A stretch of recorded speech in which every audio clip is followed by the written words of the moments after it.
Well, today's the 7th of November. My apologies, I've missed the last 2 days. Had some pretty weather turn up here and been trying to spend some time outside and getting a little work done with my oldest son. Just enjoying our time together and trying to teach him a few things about life and about being a man, really, and using our hands for things that we can, whether it's working on a car or doing yard work or whatever it is. Sometimes fixing appliances, just whatever shows up.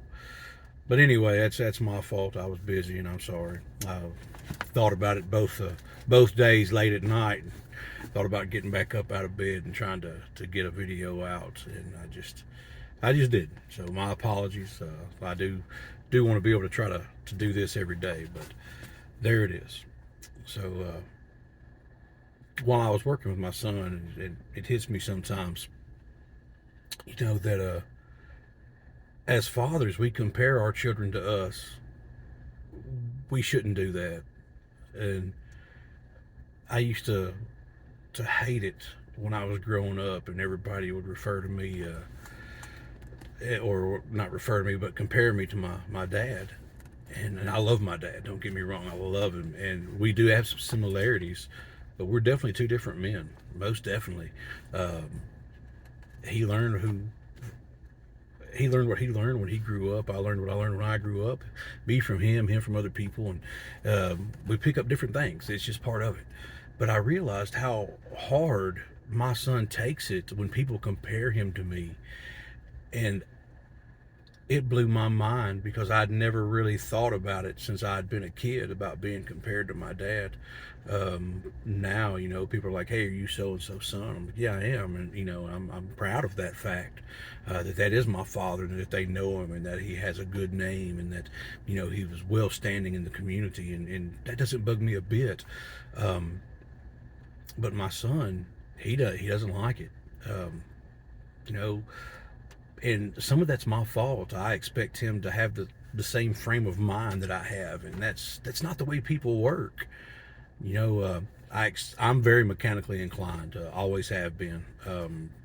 I want to take stuff apart and see how it works and put it back together.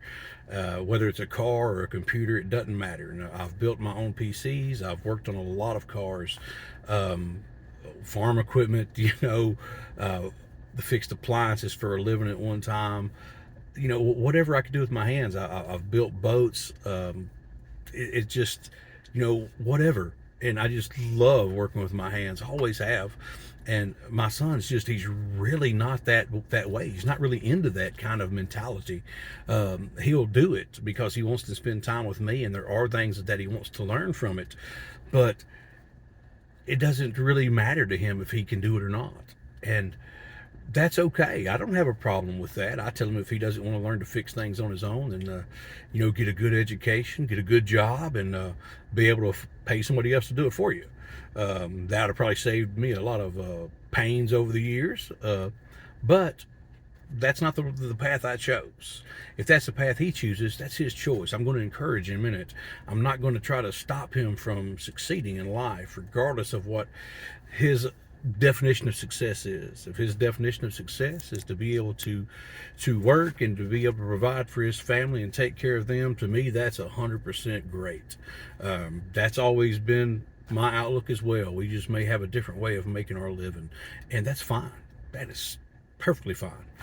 you know but I think sometimes we're hard on them because we compare our children to us. Not my daughters.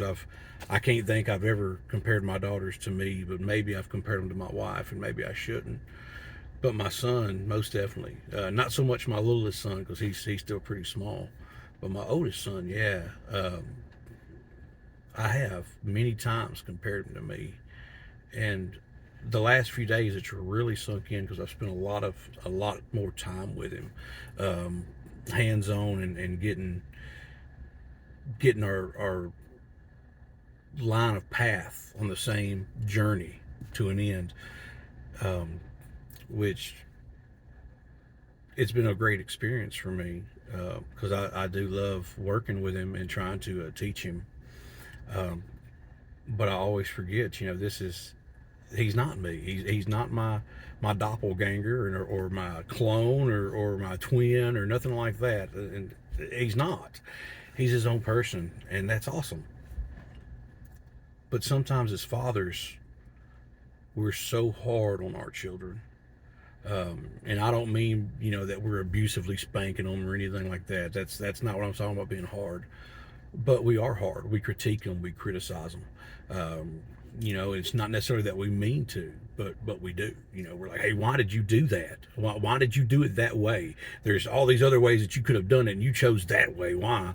You know, we have to be able to watch that. That turns them off from us. Then they're like, well, I don't want to ask you a question, or I don't want to learn what you have to teach me because you're not teaching me the way I need to learn.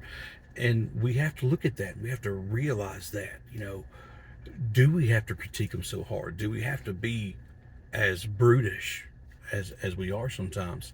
And that's just one of the things with being a man. We've got to be able to understand we approach people differently. People learn in different ways, and our children are beautiful people. They are wonderfully and fearfully made, as the Lord expressed through his servant David. And we have to think about that. You know, what can I do to be a better father to him? How can I not critique him like that? How can I not compare him to me?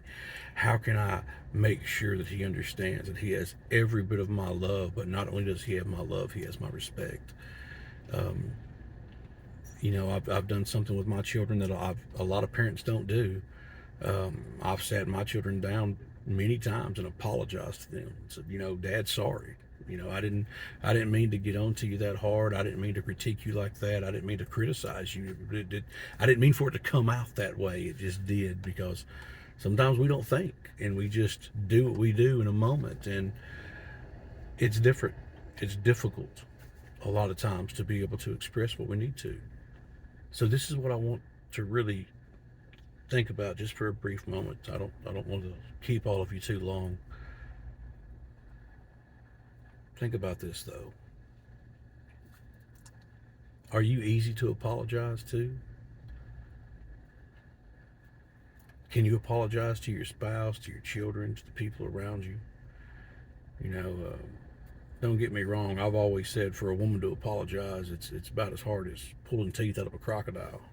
Because most women I've ever known, they're not apologetic people. They're not going to tell you they're sorry until they get caught doing something that they really shouldn't be doing. And even then, sometimes it's a fight to get them to just be like, okay, I was wrong. And we're men. If you can't admit you were wrong, that's a problem. If you can't admit that, if we can't admit we're wrong, how are we going to grow? How are we going to be better men?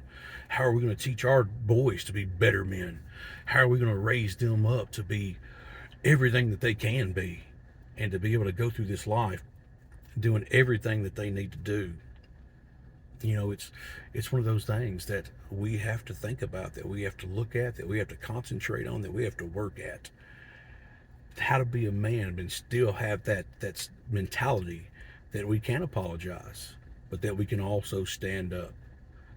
I'm not apologizing for being a man ever. No, sir. I'm not going to do that.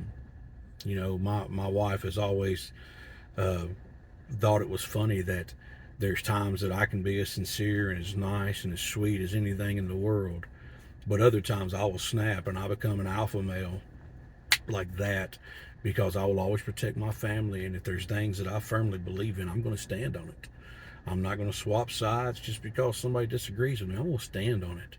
Now, I may apologize if I come off hard, or if I come off mean, or if I come off brutish or rude, but I'm not going to apologize necessarily for the comments.